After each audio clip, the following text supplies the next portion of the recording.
Welcome to the Adoption and Foster Care Journey, a podcast to encourage, educate, and equip you to care for children and youth through adoption, foster, and kinship care. Hosted by an adoptive mom with over 22 years of kinship and adoptive parenting experience. She's on this journey with you. Please welcome Sandra Flack. There is no difference between Jew and Gentile, for all have sinned and fall short of the glory of God, and all are justified freely by his grace through the redemption that came by Christ Jesus. That is Romans chapter 3, verses 22 through 24. I'm Sandra Flack. Welcome to this FASD Awareness Month episode of the Adoption and Foster Care Journey. While this podcast is not solely about fetal alcohol spectrum disorder or FASD, it is a regular topic of conversation. And since September happens to be International FASD Awareness Month, all of our episodes this month will focus on FASD. And if you're new to our podcast and maybe you're not familiar with FASD and you thought you were just going to listen to a podcast about adoption or being a foster parent, well, this topic is extremely relevant to adoption and foster care.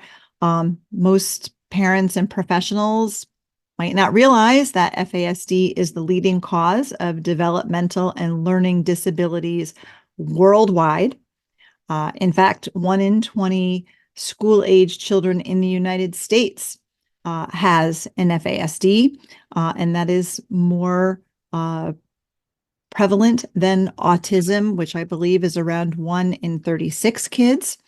But a majority of children in foster and adoptive placements have been prenatally exposed to alcohol. Sometimes we don't know about the alcohol. Sometimes maybe we've been told there was some drug use. But it's safe to say that typically alcohol use and drug use go hand in hand. And actually the harm to the developing brain is more severe and longer lasting or permanent compared to the damage done by exposure to other drugs. So it's really a big deal. It's so crucial that every foster and adoptive and kinship caregiver has an understanding about FASD. I'm a mom of 2 young adult sons that were both were diagnosed when they were little, and they're now almost 19, and one just turned 21. So it's definitely been a part of our adoption journey as well. So we want to make sure that we talk about it, because a lot of times our kids are not diagnosed, or they're diagnosed with a whole bunch of other, I always say the alphabet soup of diagnoses, right? ADHD, ADD, ODD, PTSD, ASD, and a whole bunch of other things I probably am missing there. And those diagnoses may very well be true, but it's very possible that they come under the umbrella of an FASD. So we talk about it and we try to equip parents and caregivers, because it's an extra hard journey. So in honor of FASD Awareness Month, today we do have a special FASD mom guest on. So we're going to be introducing you to her shortly. But I also want to let you know about some resources that we offer you, especially if you are raising kids who've been prenatally exposed to alcohol. And I also want to say that the symptoms, the behavioral symptoms that come along with FASD are overlap and are very similar. And some of them are the same symptoms as trauma. And all of our kids, if they've come to us through adoption or foster care or kinship care, they've all experienced some level of trauma. And if there's been prenatal exposure, it's kind of like a double whammy, So it's important that we know about it and that we're equipped for it so we can support our kids as best we can. So I want to introduce you to this special resource that we have, and then I'll catch you on the other side. Sandra Flack, host of the Adoption and Foster Care Journey podcast, and FASD educator Debbie Raymond invite you to join Hope for the FASD Journey, a virtual support community for parents and caregivers raising individuals with fetal alcohol spectrum disorder, diagnosed or not. This faith-based support community meets online 3 times each month, features special VIP guests, and a private Facebook group for members only, which includes Soul Care Saturday video devotionals led by Sandra and Deb. Both Sandra and Deb are adoptive moms raising kids with FASD and facilitators of the FASD's neurobehavioral model. For details and to register, visit justicefororphans.ny.org/hope-community. That's justicefororphans.ny.org/hope-community. So as a mom, like I said, of an 18 and 21-year-old with fetal alcohol syndrome, I spent years trying to figure out what was going on, right? Because we got trauma informed, we had connection, we had attachment, we were using, those great connected parenting tools, which still work and we still use. But then there were just some things that were like, what are we missing? And why is this so hard? And I just don't get these behaviors, right? So that's when I began to learn and kind of take my deep dive into FASD and get some professional training to help my own family first and foremost. But then the more I learned, the more I wanted to be a resource for all of you, because I realized how, prevalent this is and how every adoptive and foster and kinship caregiver needs to understand this and be equipped. So you have this podcast, we have the support group. And by the way, if there's a small monthly fee of $15 a month for the support group. It just helps our nonprofit to be able to provide all the things that go along with that. But if that's not doable for you, but yet you feel that you really need this support group, reach out and let us know, because we do offer scholarships we will never turn anybody away. It's only $15 a month, but if that's prohibitive, we do not want that to be why you wouldn't be able to join us. It's a whole group of us moms from all over the country and some dads. We have some dads too. So check it out. Consider it, pray about it, and we'd love to have you as part of that group. I also offer one-on-one FASD parent coaching. So if that is something, maybe the group thing you're not so sure about, but you would really like to just connect with me and get together and learn more and come up with some strategies that may help your kiddos, love to do that with you. And I also have online and in-person training available. So coming up this month in September, I've got 2 different, well, they're both the same, but you can pick either one to go to, intro to FASD workshops that are available online. One is being offered on Wednesday, September 11th at 1 p.m. Eastern Time. And the other one is being offered Thursday, September 26th at 7 p.m. Eastern Time. So we're offering a daytime one and an evening one. And with both of those intros, they're the same exact workshop. You just pick the time slot that works best for you. And we'll be going over the impact of prenatal exposure and the various behavioral symptoms, and kind of explore more of a brain-based approach to parenting our kiddos. And I do use the FASD's neurobehavioral model, which I'm trained in as well there. And then if you want to go deeper and really immerse yourself in this, I'm offering what I call an FASD deep dive starting in October, in that it's 18 hours worth of content. We meet 6 Wednesdays in a row for 3 hours each time. And it's the first session begins Wednesday, October 2nd. It is at noon Eastern. So it's 12 p.m. to 3 p.m. Eastern time. every Wednesday, beginning, I said October 2nd, and it goes through November 6th. And we do offer certificates of completion for all of the workshops. So if you're needing to get some of your training hours in as a foster parent, you'll be able to do that. And if you happen to be listening and you are in New York State and you are or know a social worker, we do offer CEUs for social workers licensed in New York State. So to register, thank you, to register for any of the workshops, the coaching, the support group, just go to our website, which is justicefororphans.ny.org, and click on the training tab at the top of the page and look for the FASD button, and it'll take you to all of those things. And of course, there is a link in the show notes to make it super simple. Also, if you like to read blog posts, I do have my own personal blog at sandraflack.com. You can check that out. I've written a whole series of blog posts highlighting a different symptom of FASD and kind of unpacking them, one symptom per blog post. So you can check that out on my blog at my website.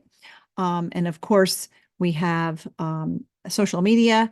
And if you like to watch your podcasts, you like to watch the video, then you can check us out. We have a YouTube channel. It's the Justice for Orphans YouTube channel, and all of our podcasts are posted there in the video form. Okay, so we have all of that. I think those are all of the things that I have to share with you, that they make me kind of unpack at the beginning before we get to the really good stuff. But I do want to let you always know that we have those resources, and you can always reach out to me at any time, because I'd love to hear from our listeners. So now I'm super excited to bring you our special guest. JJ Dunham Reed is a strong, coffee-drinking, homeschooling, Jesus-seeking mama, happily married wife to a wonderful God-fearing man, a strong FASD advocate, creating FASD-informed resources and services in her community, and one of the many primary care providing biological mothers of children with FASD. In 2021, JJ boldly stepped onto the stage of FASD advocacy after years of knowing something was going on with one of her younger sons. There was confirmation of prenatal exposure and still no answers, no resources or services to turn to. Familiar story, right? Finding this great deficit unacceptable, JJ founded Our Families Are FASD-tastic Families, Fetal Alcohol Spectrum Disorders, Education, Caregiver Peer Support, and FASD Awareness Advocacy. JJ Dunham Reed boldly stands up to stop the shame, blame, and stigmas associated with FASD so that all families of individuals with an FASD can be confident in seeking wraparound support, and so that the support will always be there when they need it most. Please welcome JJ Dunham Reed. Hey, JJ. Hi. Hi, Sandra. How are you? I am wonderful, and I am so excited to have you here with me today. We've connected on social media before, and we have so many mutual acquaintances. We were just kind of coming down a list of all the people that we know in the FASD space. So I'm thrilled to finally actually connect. It's not in person, but at least we can see each other and talk to each other in real time. So thank you for being on today. And thank you for having me and hosting your podcast. I love how it reaches so many people. Thank you for your fast advocacy. Oh, well, thank you. And then if anybody's watching our YouTube video, we also want to introduce Edna, the doggie, right behind JJ. So she'll be tuning in with us too. Oh, precious. So let's start off, JJ. Would you share with us your family's journey with FASD? Okay, so we'll start with, let's see. We'll start with, here comes Jacob. We can start with Jacob. You want to wave and say hi? Here, wave. Here, come into the camera. We see a hand. Here, Edna, move. You want to meet Jacob. Can you hear him? Hi, Jacob. He's waving. How precious. This is Jacob. He is our, what number kid are you? 6? Because Charlie's 7. You're the 6th kid. Oh no, technically I'm 7 and Charlie's 6. You're the 7th kid and he's the 6th kid? No. No. Just mixing up that birth order right there. I'm the 7th kid. No. I love you so much. Yeah. You're fabulous. I'm the 5 kid and Charlie's the 6th kid. And then At any rate, you guys are the youngest. Right? what about Charlie, Aerith? how old are you? Aerith is your cousin. Jacob, she wants to know how old you are. Oh, I'm sorry. Jacob. 9. 9. And my birthday is after Christmas, just a month. Just a month after Christmas. That's correct. So he's 9. You're 9? Yeah, so time flies. Time flies. I love you so much, baby. It flies too fast. Well, we're recording this. Do you want to keep talking? Totally fine. Here, put this in. So you can hear Sandra. So Jacob, right? Can you hear her? Yeah. Okay, you can stay. Now she can hear you better. Are you doing school? You're homeschooled, right? Yeah. Yeah. What's your favorite part of homeschooling? Playing games. Playing games. What's your favorite game? Probably I didn't hear it. Agent Warfare. Okay, talk louder. Probably Agent Warfare 3 and Totally Accurate Battle Simulator. Did you get that? Totally Accurate Battle Simulator and Ancient Warfare 3. Warfare 3. Wow. And are they video games? Yep. Yes. On my computer, so my mom got it. Yeah, that's what you got for your birthday. You got a computer for your birthday last year. It was a day early. Oh, to be fair, it was a day early. Very good. Mom's good to you like that. Aw, precious. Yes, Jack is 18, your older brother. Yeah, so pretty sure to see his dad. Okay, yeah, to see his dad. How many siblings do you have altogether? I'm pretty sure. Emily, Michaela. You have 6 siblings. Wow. And one, Emily, the oldest, has a daughter. So that's Aerith. So that's where the confusion comes in. Oh, okay. Because how old are you? 9? At 9 years old, he's an uncle. So that's all totally confusing. Yeah. Yeah.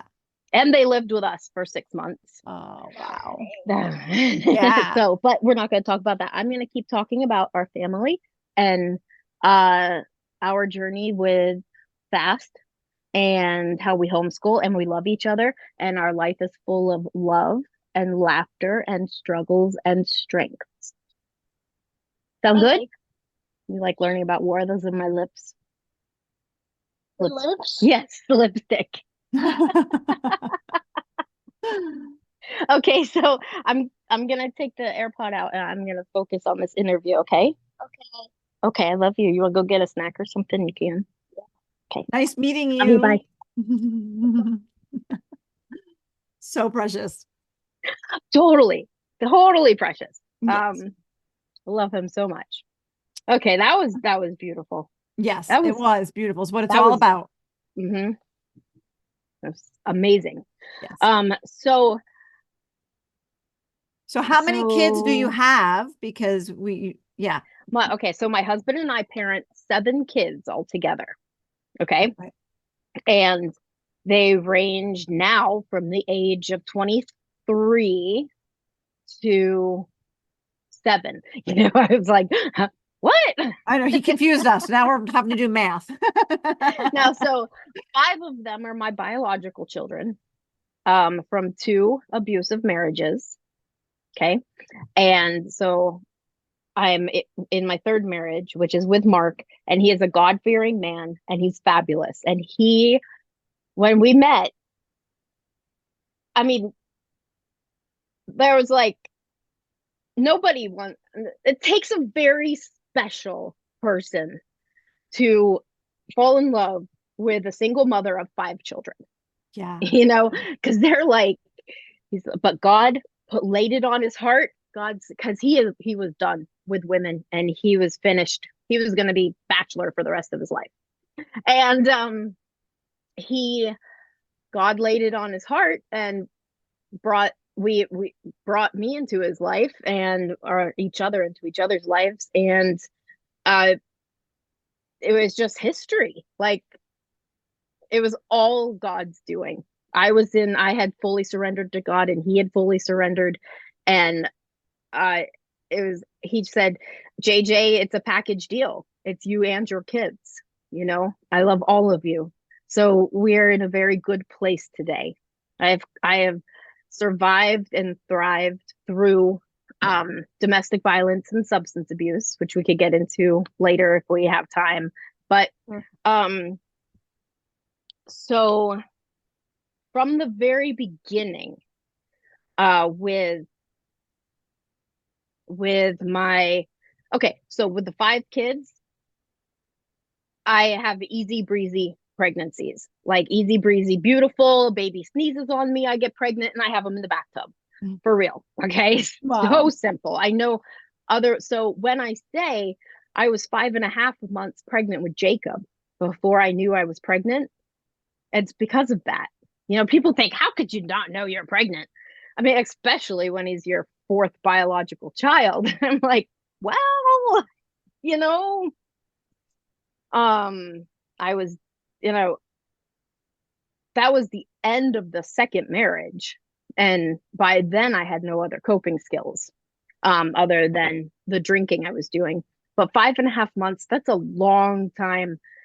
Like, we speak about how, many, like 49% of pregnancies are unplanned pregnancies.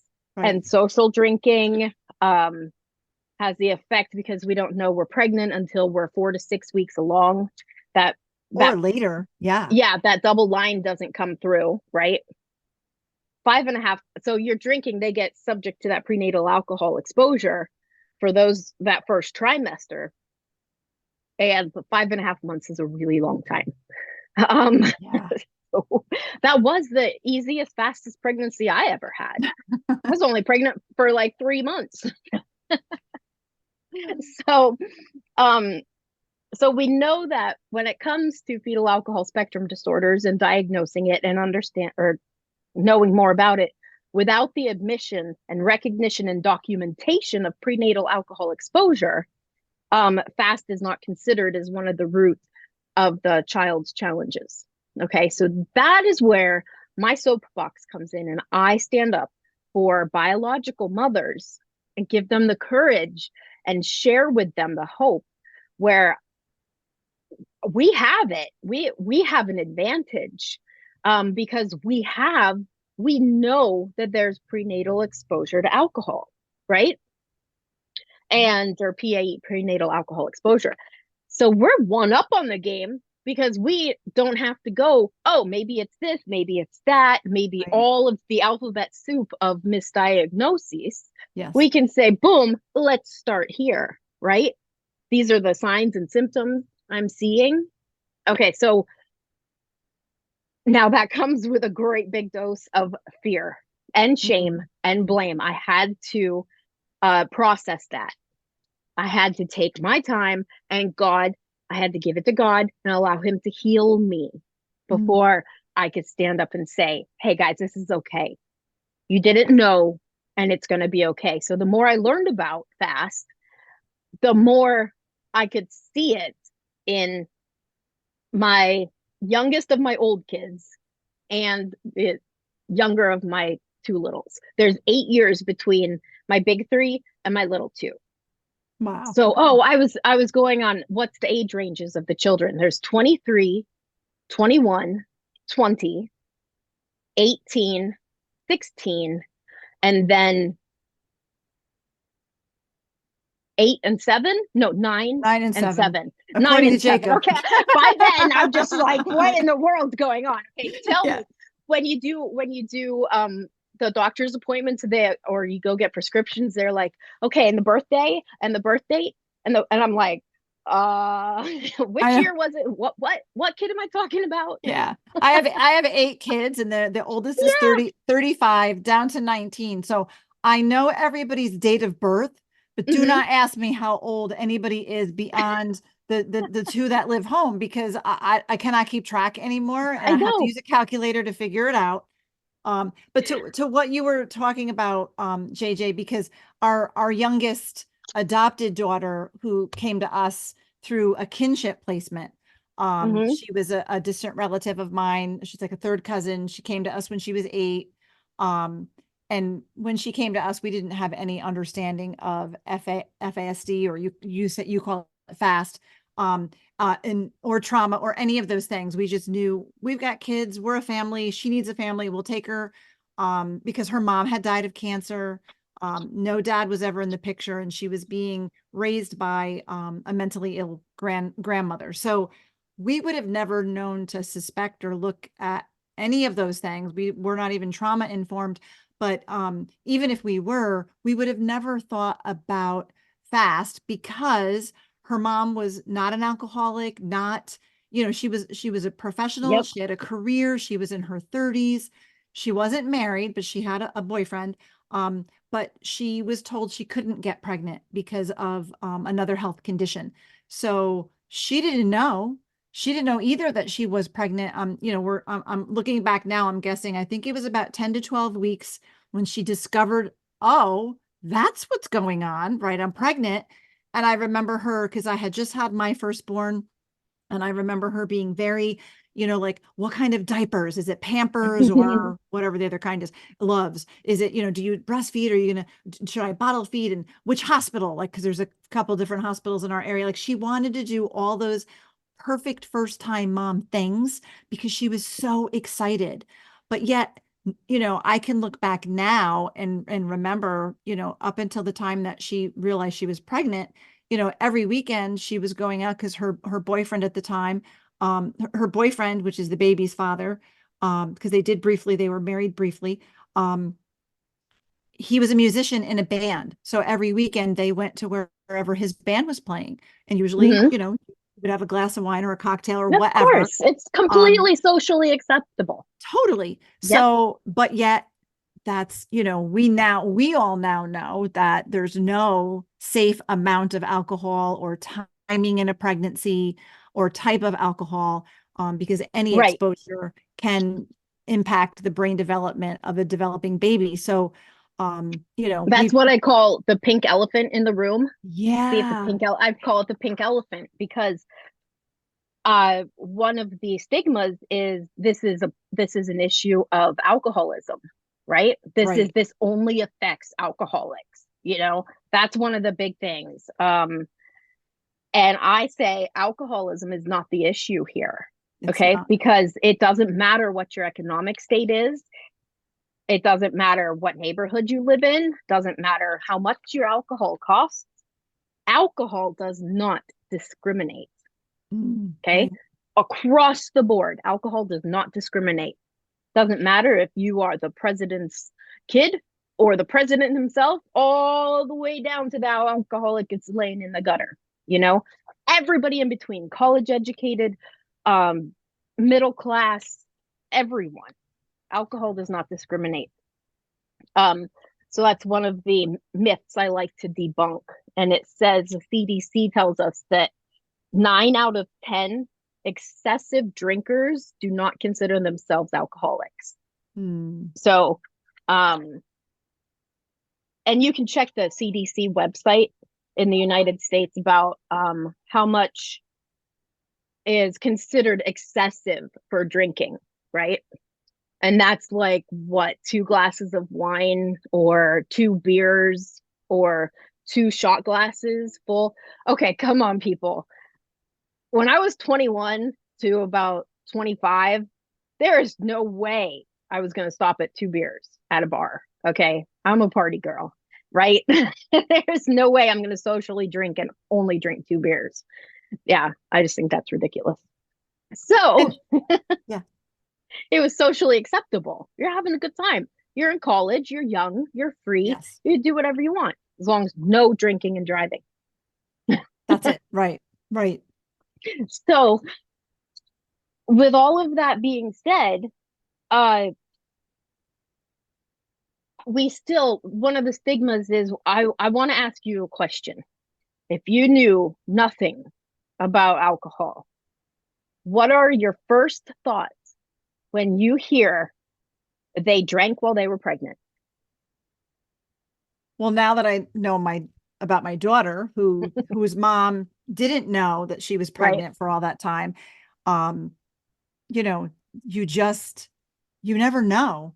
And, you know, and I also know, I know a lot of different people, different age groups and whatnot, where I've heard people who have said that their obstetrician told them, you know, this high risk pregnancy, all this stress is not good for the baby. Have a glass of wine in the evening to relax. Like doctors, the obstetrician telling expectant moms, you know. And then I had a young relative who was pregnant. A bunch of her girlfriends were, not a bunch, but a few of her girlfriends were pregnant all around the same time. And they were all like, you know, everybody was at the end of their pregnancy and they all just wanted to be done being pregnant. And oh, like, yes. you know, how do we get ourselves to go into labor kind of thing?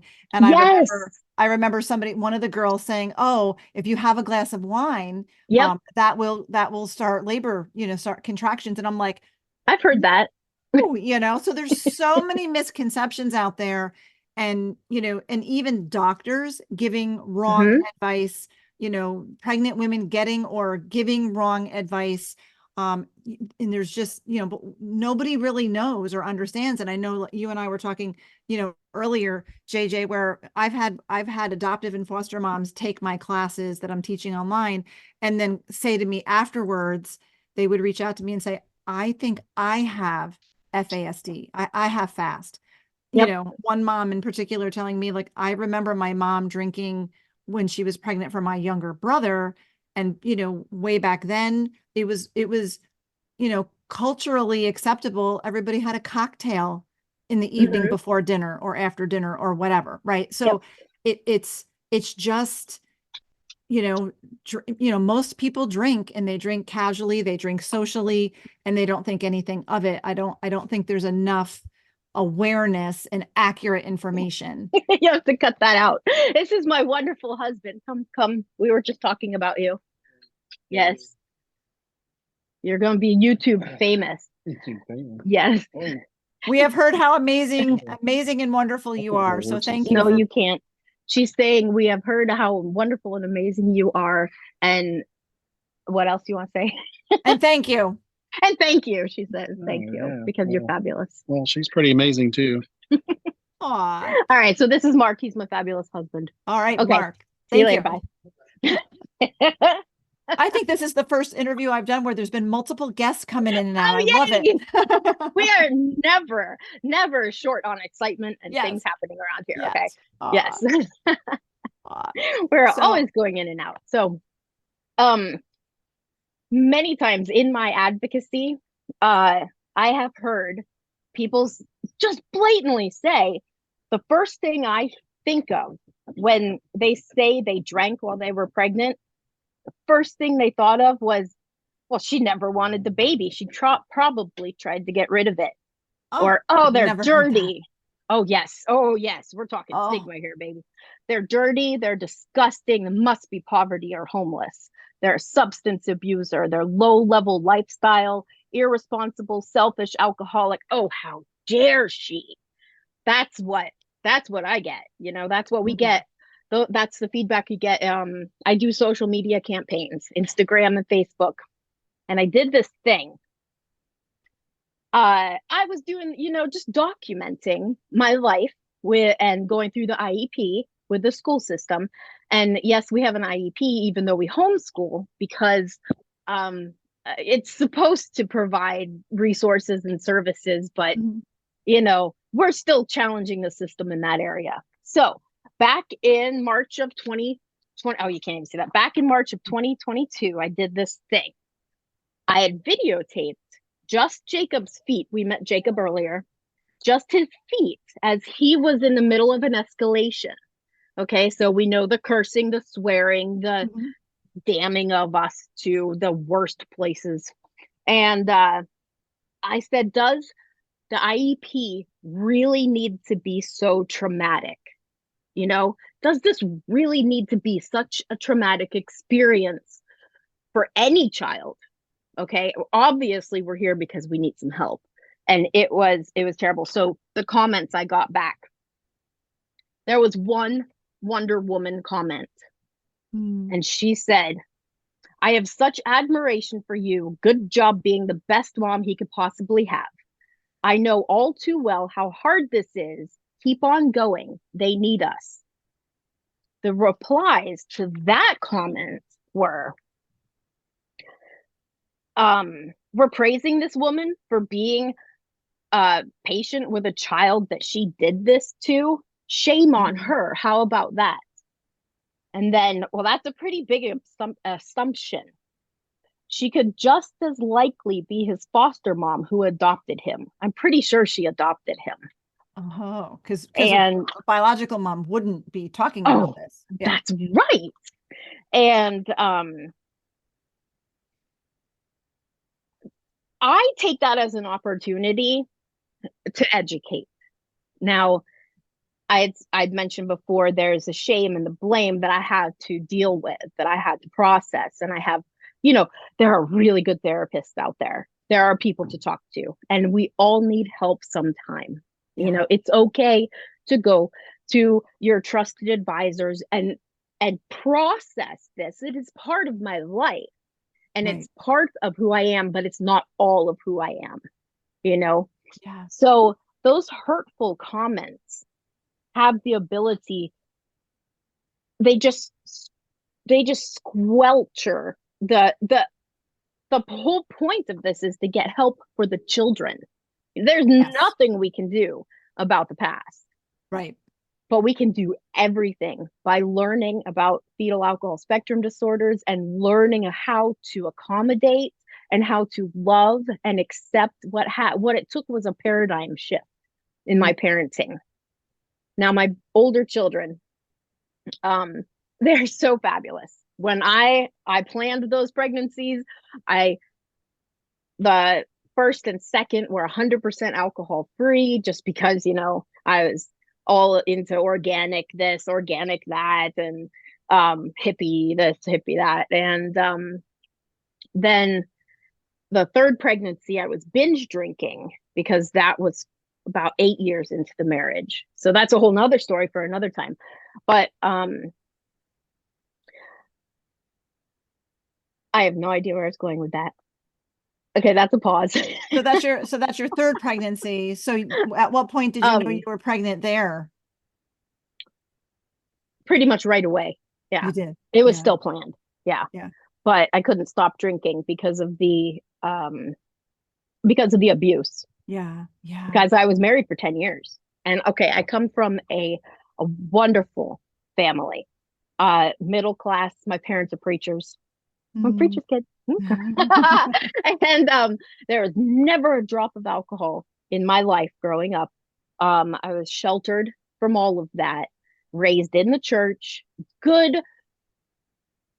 Christ life walking parents. There's a difference between just I'm a Christian and a Christ life walking person. And so when I got married the first time, I thought, okay, this is what marriage is supposed to look like. I had a great example. The husband takes care of the wife takes care of the husband. It's interdependent, not codependent. It's interdependent. God blesses the marriage as we stay in that. So I found a man who was also a preacher's kid, and I thought for sure this was going to be it, and it was. When you put a frog in a pot of cold water, I think we've heard this analogy when it comes to abuse. You put a frog in a pot of cold water and slowly heat it up, that frog stays there. Yeah. But if you throw it in the hot boiling water, it'll jump out right away. Well, I was that frog in cold water. It slowly progressed, began with financial abuse and went on to a whole bunch of other things. So I had to process that, and I just want to say it's okay. There's a lot of good people out there that are there to help us talk about it, and they will not hurt us. Another stigma or thing that I hear a lot, or one of the stigmas that I've challenged since coming on the scene, since coming on the scene has been, I used to hear FASD is 100% preventable. Okay. And FASD is not 100% preventable. I had Ohio State Steering Committee scratch that from every single piece of literature that they published. Yes, thank you. They were like, oh, we didn't even think about that. We didn't think about how those being 100% preventable would be shaming you, because and every other birth mother, because or making and causing you to be quiet, because it's not 100% preventable. And I want to make a statement. That statement is true, but standing alone, it's only a half truth. And if a statement's only a half truth, then it's not true at all, right? So this is something I wrote. So please stop using this statement alone. It cuts deep. It fuels the shame, the blame, the trauma, and the stigma all at once. Then it continually rips off the scab of that wound, and that a primary care providing biological mother already has and will never be able to forget. Okay. We carry a burden that we cannot see. Nor can the weight of this burden be imagined by anyone other than our peers. It's no wonder that birth mothers don't talk about prenatal alcohol exposure. They might have experienced prior to their knowledge of being pregnant. If I heard or if I believed the statement that FASD is 100% preventable, I wouldn't talk about it either, you know? So, because honestly, there's no safe amount in the first trimester, second or third. And as we were mentioning earlier, the doctors. So as we know more about FASD, I have a grandparent couple who just came to me 2 weeks ago and were talking to me about their son because they know our family. And they were talking to me about their grandson, who they say they inherited. So it's a kinship placement. And as we were talking about FASD and about, they're like, oh, so slow processing. That's why he doesn't respond to us. I'm like, it's called the Mississippians. We count 1 Mississippi. I count 1 Mississippi, 2 Mississippi, 3 Mississippi. Oh, it's a 10 Mississippi day. And I let the rest of the family know, okay, we're on a 10 Mississippi day, or because the brain functions differently every day as a dynamic disability. But I got to remind and witness to that family that no person drinks to intentionally harm their child. Right. Exactly. Okay. We may intentionally try to harm our own bodies, right? Depending on what situation we are in, but unknowingly it goes to that fetus. And this grandparent couple, the father of the daughter, whose grandson, the father of the daughter of the kid, he was like, I just want to choke her for doing this to her child. And that was just 2 weeks ago. And I was just able to love on him and say, nobody does this intentionally. And he was open to learning more about it. And the more they learn, the more we learn, the more we can do better. Mm-hmm. And can I ask you, JJ, sure. At what point did you learn about FASD? Like what was going on with your kiddos? Oh, this is a good one. Yeah. Like how did you find out like, oh, this is what's going on? Okay. So in 2016, 2016, I find out I'm pregnant with my 5th child. Okay. And both the two little ones were surprises. They were not planned. Mm-hmm. So I'm thinking, okay, this was a week after my second husband began beating on me. Okay. Using my head as a punching bag. I've got a black eye, it's fabulous fun. And so I am scouring the internet for researching just exactly, because I had heard that alcohol is a teratogen. Mm-hmm. So in 2016, the only information I could find on the internet, and I can go pretty deep on the internet, right? The only information available was alcohol is a teratogen. Okay. So what's a teratogen? Mm-hmm. A teratogen is a substance that crosses the placenta. Okay, well, this is my 5th kid. I know the placenta is not automatically there on conception. The placenta doesn't take over and intertwine the two bloodstreams until 10 to 12 weeks. Mm. You know what that told me? If alcohol is a teratogen, right, because that's all they said, and it crosses the placenta does not intertwine the two bloodstreams until 10 to 12 weeks. Well, I've got 12 weeks to drink before this baby's getting any alcohol. Wow. Okay. Yeah. So what I say now is alcohol is more than a teratogen. Yeah. Alcohol is the substance that causes the most damage of all teratogenic substances.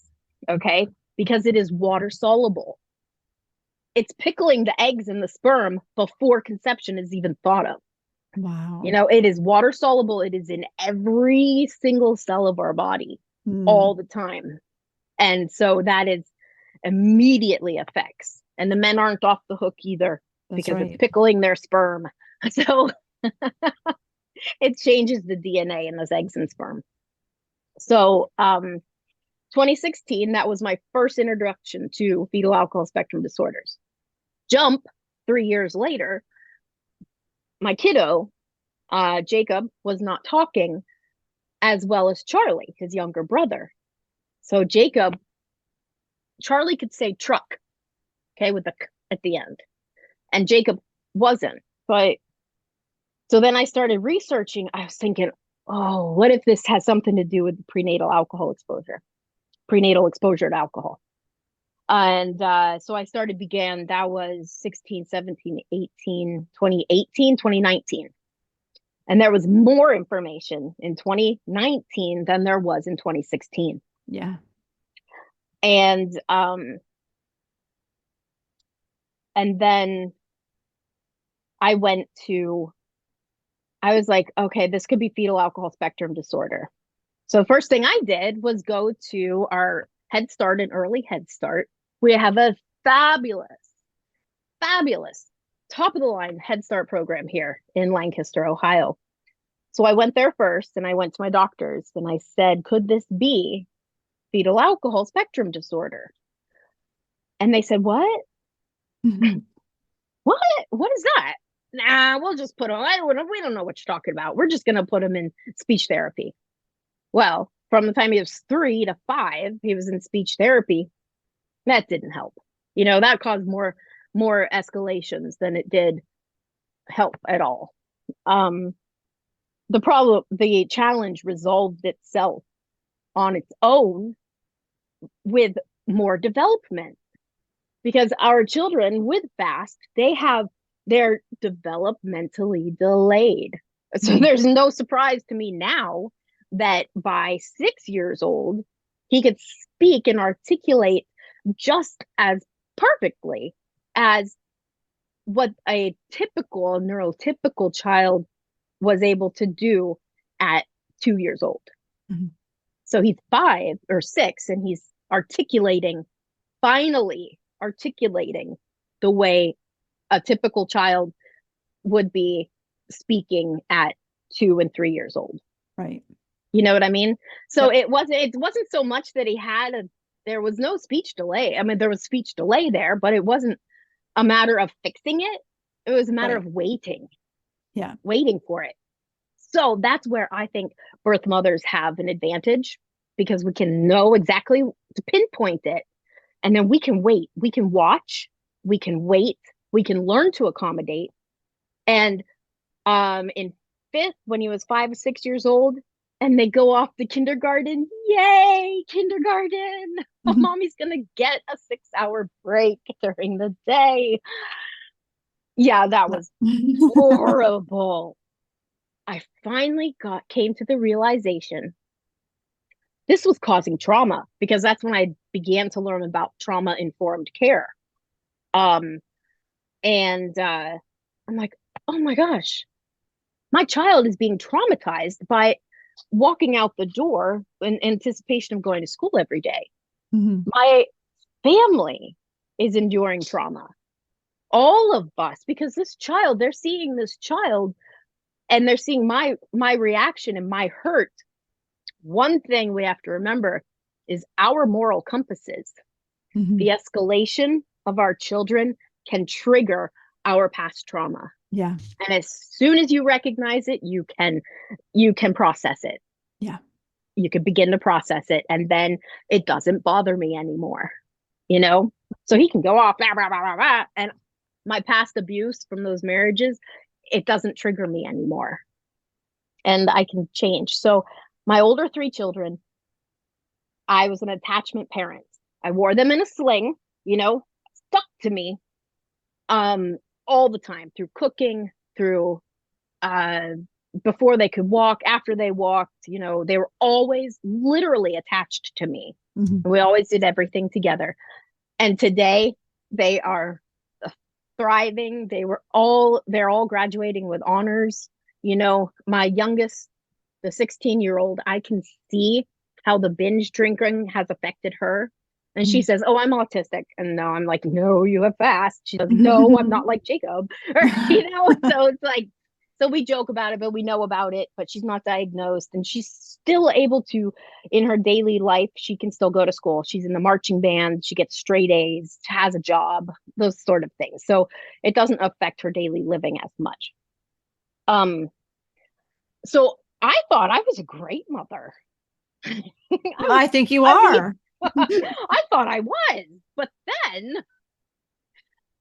nothing I did worked.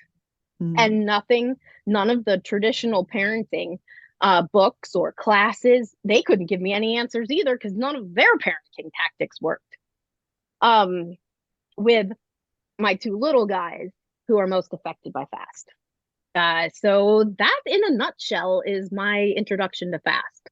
A little bit of research here, a little bit of research there. I dove into Diane Melvin's book, to Natalie Vecchione's book. That was my first advocacy introduction. I love Natalie. She has no idea what a godsend she was in my life. Yeah, and me too. I just want to give her props. Shout out to Natalie. Shout out to Natalie Vecchione, everybody. Yeah. We love you. We're praying for you constantly. Yes. And, absolutely. Did JJ, did your boys get diagnosed though? How did that come about? That was Jacob. I have diagnosed. A lot of good that did. Yeah, actually, I asked you about diagnosis, but then I'm like, I really know, because I know from my boys being diagnosed, Yeah. Here's your diagnosis. Have a nice day. Yeah. So, here in Ohio, we have 2 diagnostic clinics. One is it was double ARC. It has been, I say, gobbled up by Ohio Guidestone. So that's in Toledo. The other one is in Cleveland, Ohio, Rainbow Rise, and then they're starting another one at the Cleveland Clinic, right? But those are all up north. We live down south. Hmm. And so there's a question as to whether I want to do this or not. Because is it really going to help me? Mhm. Or is it just going to be detrimental later on when they try and do things and they get a medical a roadblock because they have a diagnosis, you know? And like join the military. There's a diagnosis where you can't go past that. Mhm. For other medical things, like you sprained your ankle or broke, I don't know that much about it. But and they have those for very good reasons. But it was affecting our daily life to the point where I needed professional backup. And we have some very good doctors. So I am glad that I went the diagnostic route with Jacob, and they're so kind and wonderful. And it was all day testing, but they know what they're doing. And I'm on the verge whether maybe I should probably get Charlie looked at. And then my 16-year-old, I don't know if she wants it. She kind of wants it sometimes. She kind of doesn't, but there's some health things because alcohol is a midline teratogen. So there's 428 comorbid conditions, right? Yep. So we're seeing some other things like vision impairment or respiratory things, heart issues. So I'm seeing more of that midline interior issues, medical challenges with her. Not so much of the brain-based behavior. You know, she can behave like she's ADHD and be completely accepted, which we all have ADHD around here. So boing, bounce off the walls. So that's my story with the diagnostic process. I say it's a personal choice and I recommend it. If you want to go get it, you know, go for it. It helps you understand because they know more of the testing of the cognitive. They'll give you that great big neuropsych evaluation that says we're better in reading than we are in math, or we're creative here, or all kinds of these weird things. I don't know. If you have a diagnostic clinic near you that actually understands it, because I know, like, I'm in upstate New York, and there is a diagnostic clinic 6 hours west of me, in Rochester. In Rochester, Dr. Pasanko, but there's like a 1.5 year wait to get in there. And then there's one specialist down in New York City. So it's like, you know, and my boys got diagnosed by a developmental pediatrician. And they have fetal alcohol syndrome. So they have the facial features, they have all of the things. And we did have some documentation. They're adopted internationally. So we did have some documentation that said that the birth parents were alcoholics. So it was like, I think with all of that, the pediatrician was like fine to diagnose. And I have sent other families to the same developmental pediatrician before. And he does not like to diagnose it. One family came to me with a whole, the doctor called it a roadmap. It was a whole piece of paper where he drew the facial features and wrote down all the symptoms and all of this. And basically the child had this, but the doctor didn't want to diagnose it. It was like, come back next year. So it's depends on where you are, if you can even get the diagnosis. And then still so many doctors, rely on facial features, as that's less than 10%. Absolutely. Or maternal admission, which again, especially for our listeners that are primarily adoptive and foster parents, you don't get that. No, you don't get that. And if you want to start a conversation with a biological mother, you first and foremost have to have a relationship with her. Yes. Because number one, we are not going to share with you anything before we know how much you care. There are still states, there are on the book laws in some states in the United States that say that it can be criminally punished. That is not the case in Ohio. Ohio, you will not get criminally punished. So we can speak out all we want. And one of my fears was when I was younger, all the kids were younger, was I can't say anything because I'm afraid my children will be taken from me. Right. And if they're taken from me, the first place they're going to go is back to those abusive biological fathers. Right. And that wasn't going to happen over my dead body, right. you know, and I almost died because of it. But I learned that nobody wants to take my kids from me. Nobody wants to take your kids from the biological parent, right? Because it costs money to raise other people's kids. And it costs, it's traumatic. Nobody wants my kids. Okay, I had to learn that. I am a good mother, and nobody wants my kids. So those are extreme situations that the fostering and adopting comes into. One of the stigmas is that it is said that 80% of 80% of children with FASD are in the adoptive and foster care system. Okay. Yeah. So I've got great information about this. Okay. I did the research, and that is absolutely an untrue fact. The reason, oh, absolutely. I have to find it. Oh my gosh. The reason, where is it?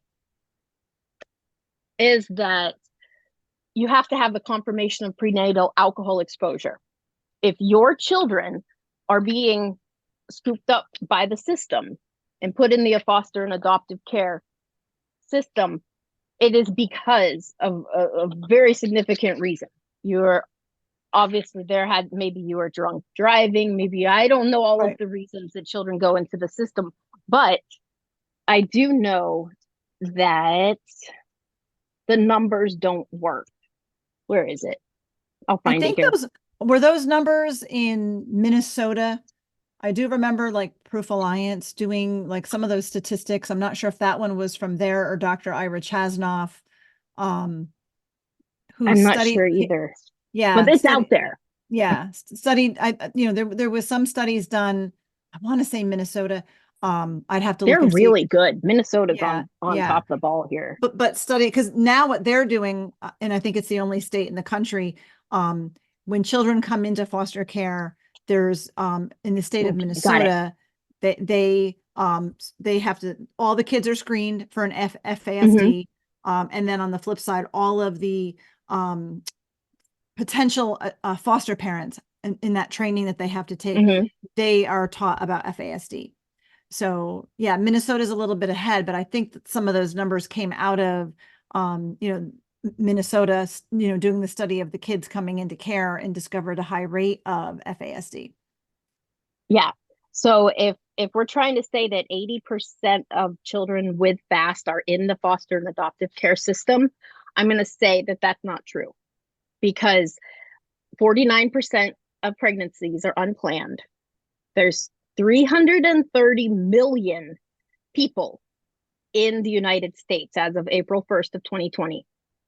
And if you think FASD affects every 1 in 20 people, out of that 330 million people in the United States, 73 million of them are minors. So 73 million. There's 407,000 children in foster care.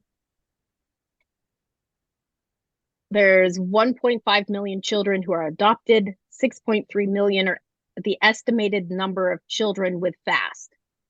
So if there's 1 million children who are adopted, and there's 3.6 million are the estimated number of children with FASD,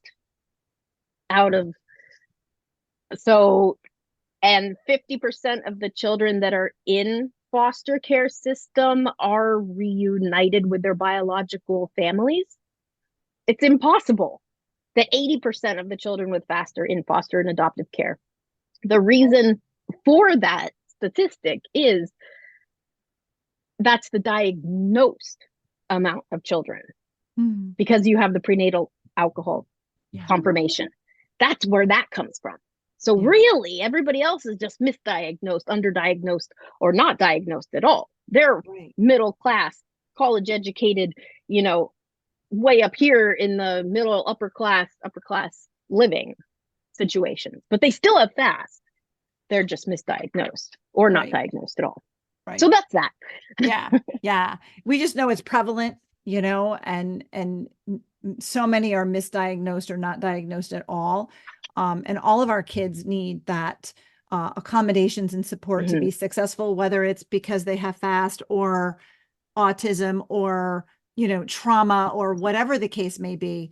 We need to support, you know, the parents and the caregivers, and we need to support the kiddos. So we got to see your adorable little guy, and you homeschool, which I understand, you know, I know personally that that's a huge accommodation that can really help my boy. How do you, you know, tell me a little bit about that, because, you know, that's what you said you found too, is the homeschooling is really works well. It is by the grace of God that we are in a position where I can stay home and I can homeschool these two. There are so many families out there that have to have that income. There's single mothers, there's 2-income families. We live in a broken society, you know? And so, but in our case, I am able to stay home, and that's what works for our children. Because we can take the time to go slow. We can accommodate in every area. The area we struggle with the most is our sleep schedule. There's a pattern. I've been tracking it every day for 2 years now. There is a distinct pattern. It's just a diagonal pattern. It's not a we sleep here and we wake up here. It's a, oh, we sleep maybe 24 hours and stay up for 36 hours. And it goes like this. I'm like, oh my gosh. So I can't plan for anything. There's no waking up to catch the bus every day if we've been up all night. And remember, I am still in the early childhood phase here. As what I've learned, what the phase that we're moving into now with him being a preteen is that it's self-initiated. He wants to go to sleep at night because he doesn't want to be awake all night long all by himself. He's missing out on everything that's fun to do, you know, because if we're asleep all day, well, everybody else is asleep at night. Another accommodation that I make is I always co-slept in the same room as my children with that attachment parenting. We just had a family sleep space, you know, and they have their own beds, but as they feel comfortable, they move into their own space, right? And so that's one thing I do with these two little guys is I have a bed in their bedroom, and they each have their own beds. And they know to stay there while I'm sleeping, but they know if mommy doesn't sleep, she's not happy. And if mama ain't happy, nobody's happy. That's right. So I've heard that said.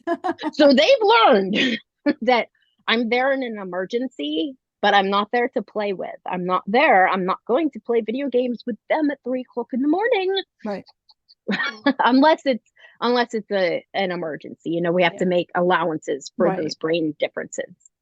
But he doesn't want to be alone all by himself all night, right there, sitting in his bed, and then have to stay there all and be asleep all day. I mean, that's horrible. He doesn't want to. So what I've learned in this new phase that we're moving into, the preteen, is that he wants to be woken up, and he wants to go to sleep. So that's different, because you can put a child in a bed, but you can't force them to sleep. Right. Like you can lead a horse to water, but you can't make them drink. Right. So you can have all of the best routines and best intentions, but you can't force them to sleep, eat, or drink water. So. Right. We can only do our best, right? So we homeschool. We do math. We do math at midnight if we want to. If I'm still awake and they want to do math, we do math.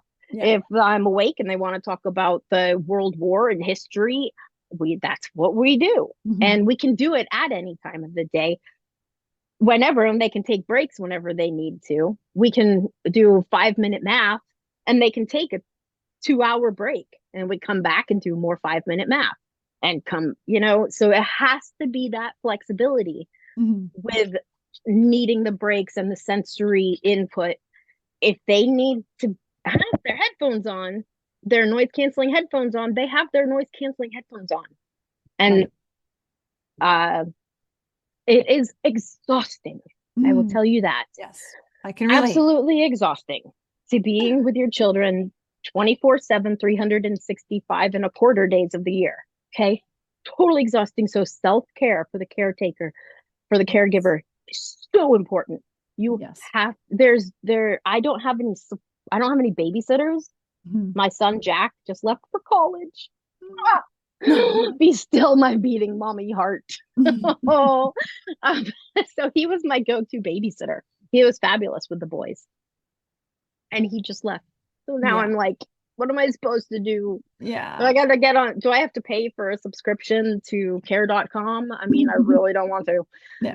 So that's where I'm at right now. I've got to figure out, or I wait till my husband gets home from work and then I have to leave to get a break. Yeah. So where does that leave our marriage? There have been many, many families who I've come across who this situation, the challenges of fast break up their family. Yeah. And it's just heartbreaking because it's hard to raise kids and be parents, one, and then double hard if you have a neurodivergent child, and then you've got to work on your marriage. Yeah. And it's a relationship. If you want to have a relationship, you have to be in a relationship. Right. And love on each other and pray. So we pray together. We have a ministry that we do in a juvenile prison that we do together that I have to find a babysitter for. Anybody want to babysit out there? Come on, Ohio babysitters here. I gotta all avenues here. So that's the challenges we face on a daily basis. But again, our life is full of love and laughter, struggles and strengths. Yeah, I love that, JJ. Now you are a passionate advocate. So tell us about how you became an advocate and, a FASD advocate, and, and what you do. Okay. It's really hard for me to keep my mouth shut. So that's how I became an advocate. Do I love being the center of attention and on stage? Yes, that's how I became an advocate. So meeting Natalie, right? And she had the Hope podcast, the Fast FASD Hope. Yep. Yes. And then and everybody, when I came on the stage with Aubrey Page and met Jeff Noble and all of these people, they're all foster and adoptive kinship families. And they just hugged me and loved me and embraced me. And they said, "You're great. We love you."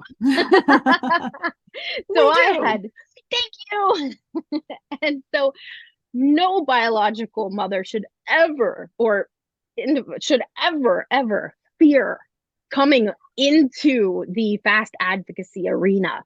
This is an international family that loves on each other. We need to band together, no matter if we are foster, adopted, birth, biological, blended, companion, step, kinship, guardian, or grand families. We are FASDtastic families. That's where that comes into play. So I founded FASDtastic Families. It's a website in September of 2021, FASD Awareness Month. Happy FASD Awareness Month, everybody. Yay! With And because I needed resources and services that were fast informed, and I didn't have any. So what do? As we are the trailblazers, I am the second generation trailblazer here. That's what I claim. Because like Natalie and Jeff and Diane Malbin and you and Robbie Steele, you guys were all the first generation of the trailblazing social media. And there's more. There's Debbie, there's the LaJoys, there's so many people. I call you guys the first generation, even though we're probably all the same age. I'm the second generation. And you just loved on me and encouraged me and said, you are doing great, JJ. Just keep talking. And we love you. And so FASDtastic, our families are FASDtastic Families website was born. And social media, FASDtastic Kid JJ, FASDtastic Families, and JJ Dunham Reed. That's there. And it's supposed to be a network, a resource where you can click on where you're at and a menu will pop up and you can see all of these resources and services that are available. A lot of it focused on Ohio, but there's international resources there because there's more international resources than there is state resources. Yeah. And I'm not in Minnesota, I'm in Ohio. Right. So there's very few connections because I vet everything before I get on there. I'm going to go there and I'm going to say, hey, are you fast informed? What does that mean to you? What does fast mean to you?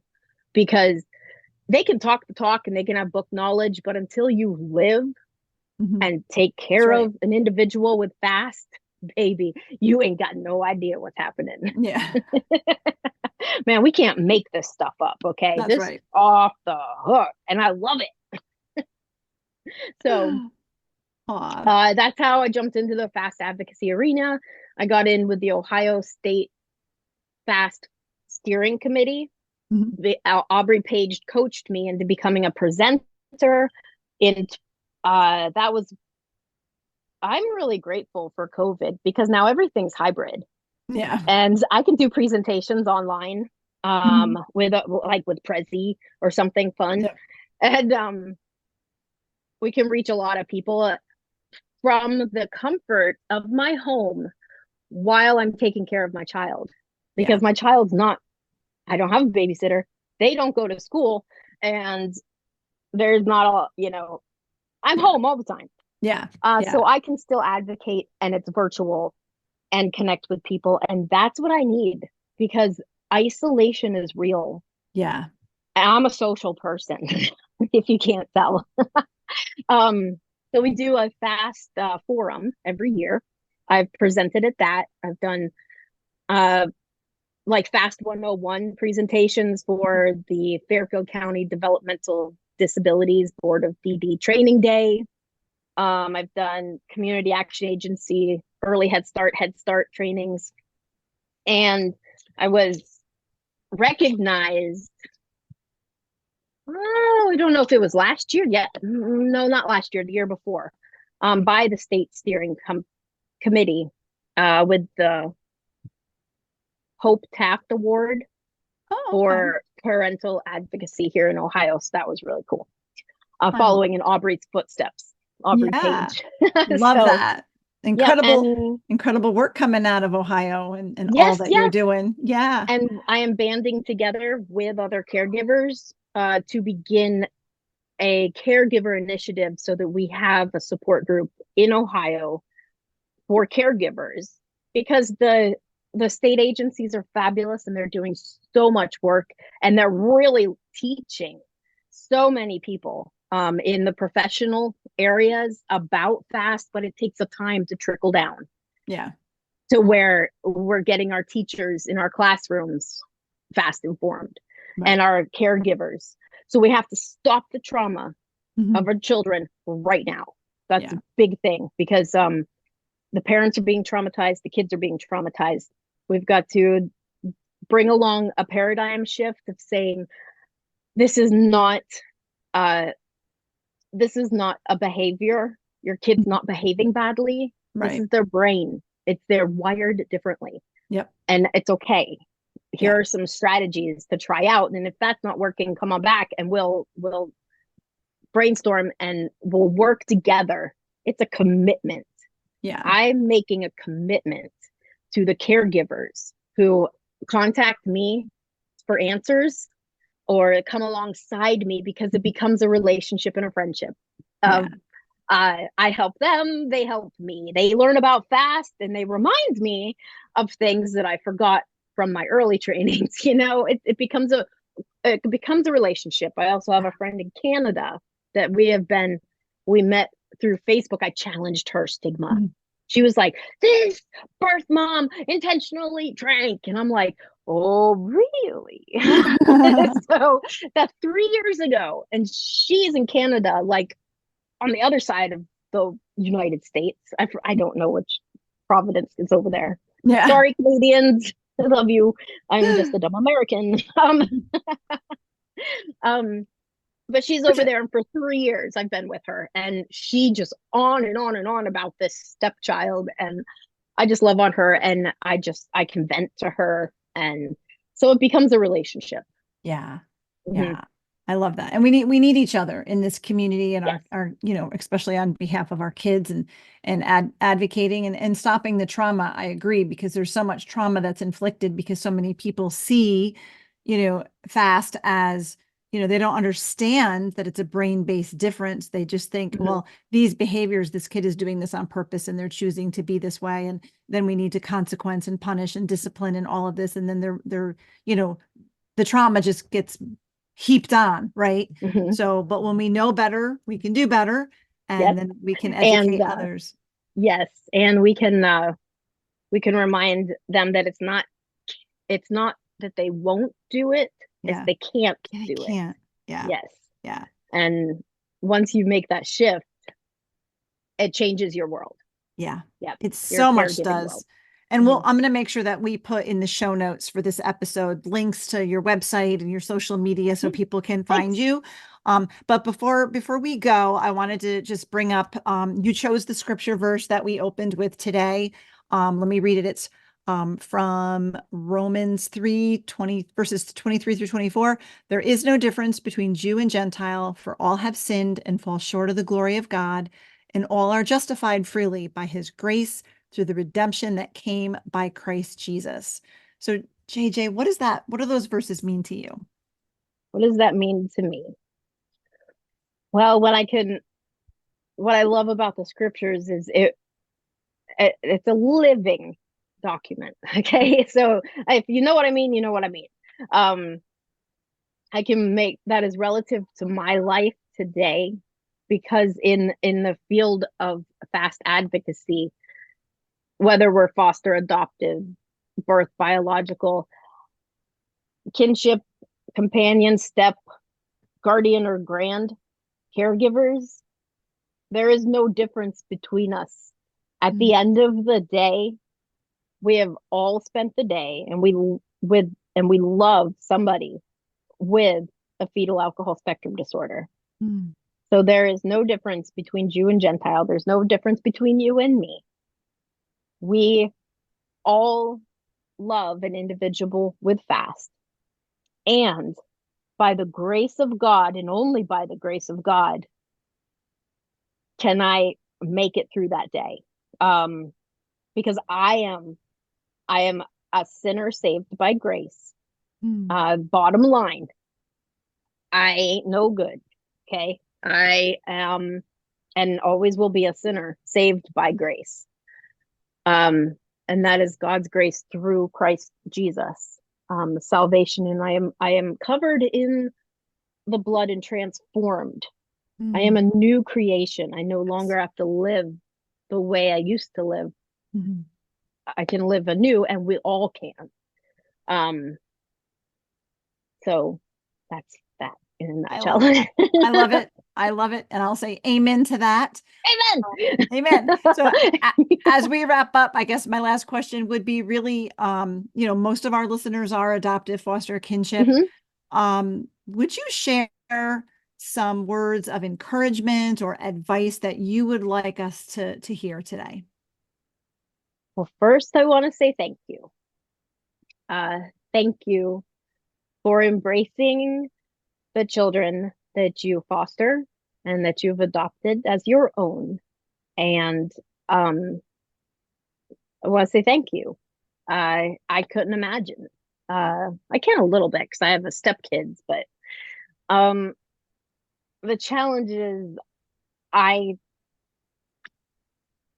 couldn't even begin to understand that you deal with every day. Thank you for loving these babies that are in this world, because you are the only chance that they have. And I am so proud of you. And talk to God about your anger. If you're angry and resentful towards the birth mom, there's a lot of reasons why people drink, and it's never intentionally to harm that child. So if you have healing inside of yourself because of anger and resentment towards the birth mother, I encourage you to take that to the foot of the cross and help God process that. Have God help you process that, because the children can feel it. But this is a great space to be, because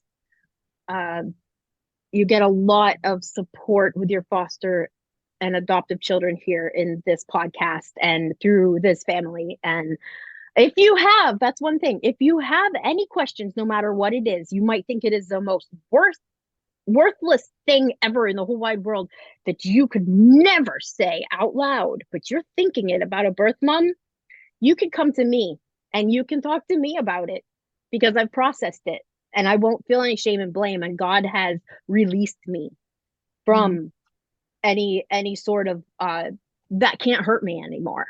You know, so if you need to say, like the grandparents 2 weeks ago, they're friends of ours, and he was like, he just came out and said, I want to strangle my daughter for doing this to her child. And I was like, oh, I love you so much. I'm so glad that you've recognized that, because now when you recognize it, you can heal from it. Yeah. So yeah. So I'm an open book if anybody ever needs anything from birth mom. So yeah. Well, thank you, because I will definitely make sure that we have your contact information in the show notes. Because yeah, I tend to, even with the trauma piece, right? Not that we can separate out the fast and the trauma, but even with the trauma piece, I've recognized that a lot of our kids come from places where birth mom experienced trauma, right? It's very cyclical, right? So we need to have that love and compassion for birth mom. And it's not always easy, because this is a messy, broken system. But when we can see people as made in the image of God, that's a great place to start. Yeah. Right? Yeah. Because to be honest with you, there are some days, really hard days, where I don't even like myself. I'm like, man, that kid's birth mom, what the heck was wrong with her? Oh yeah, I'm her. Go look in the mirror. So well, I think you're doing an amazing job, JJ, and you're, you're pouring yourself out for your children, accommodating them and providing those things that they need so that they can be successful. And you're advocating and speaking, and you're such an important voice in the FASD community. So thank you so much for all you're doing, and thank you for being with us today. And thank you for having me. It's been a wonderful time, and I feel the love. So thank you for having me. Keep up the good work. Thank you. You too. Wow. And thank you for listening to this episode of the Adoption and Foster Care Journey. I hope you were inspired by our conversation with JJ Dunham Reed today. Be sure to check out the show notes if you want to go to her website, her social media, her email. You can reach out if you have questions. She loves the Lord, and she is a new creation in Christ. And she is parenting two or more kiddos with an FASD. And she's become a voice in this space, really advocating for kids and for families and for birth moms. So I hope that you will reach out and really begin to just compassionately consider the birth parents of your kiddos, whether you know if they have an FASD or not, but our kids who come in through adoption and foster care, and they've experienced trauma, and it's such a messy, hard space. But we need to love like Jesus, everybody who's part of the adoption triad. So, so I hope that you will consider those things, and remember that we are here to encourage you and equip you for your unique parenting journey. I'm on this journey with you. I've got adopted children, kinship, adopted kids, all who've experienced trauma and loss, and several who've experienced prenatal exposure. So I know how hard the journey is, and want to provide encouragement and resources for you. This podcast is one way that I do that, as well as the FASD parent coaching, our training and workshops and speaking, and our Hope for the FASD Journey online support community. You can learn about all of the above and sign up for things, classes in the coaching in the group, at our website, justicefororphans.ny.org/FASD. Again, links in the show notes. Make sure you find and follow us on your social media. Justice for Orphans is on both Facebook and Instagram and LinkedIn. And I myself, Sandra Flack, am on all of those platforms as well. Of course, you can watch the video of this podcast on the Justice for Orphans YouTube channel. So I hope that you will check all of that out. And again, thank you so much. I'm so grateful that you spent your valuable time with me today. I'm grateful to have you along for the journey. Thank you for listening to this episode of the Adoption and Foster Care Journey podcast, brought to you by Justice for Orphans. We hope you were encouraged today. Please be sure to subscribe to this podcast and leave a review, and share it with your fellow foster and adoptive parent friends so they can be encouraged too. Be sure to find and follow us on Facebook and Instagram at Justice for Orphans, and check out our website for vital resources at justicefororphansny.org.